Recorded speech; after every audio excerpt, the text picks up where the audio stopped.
ប្រវត្តិកថាមានយូរអង្វែងប្រជីចាស់ក្មេងប្រារព្ធរក្សាសាមគ្គីគ្នាធ្វើពេលចេញវស្សាដើម្បីបវរណាប្រគេនព្រះសង្ឃធ្វើកន្ធនិញបានបុណ្យអណ្ណែកបរិស័ទសែនត្រេកដងហែត្រីស្បង់មើលទៅសែនល្អ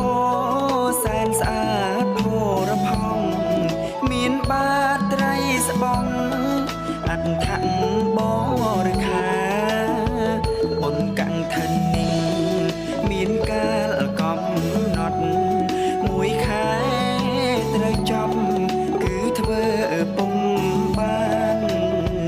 ញាតិមិត្តនាំគ្នាមនីគ្រប់ប្រានសាងបុណ្យនិញបានអានិសង្ឃ5អានិសង្ឃទាំងនេះមាន5ប្រការមួយគឺសុខរូបតារូបភ្លឺសាច់ចាំបើកើតជាមនុស្សអាយុ100ឆ្នាំសាច់ឈាមនៅចាំល្អគ្មានខ្វាំងខ្វង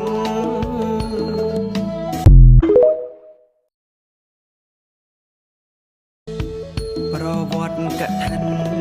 មានយូរអង្វែងប្រជីចាស់ក្មេងប្រារព្ធរក្សាសាមគ្គីគ្នាធ្វើពេលចេញវស្សាដើម្បីបវរណាប្រគេនព្រះសង្ឃ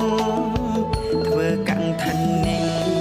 បានបុណ្យអណ្ណែកបរិស័ទសែនត្រេកដងហែត្រីស្បង់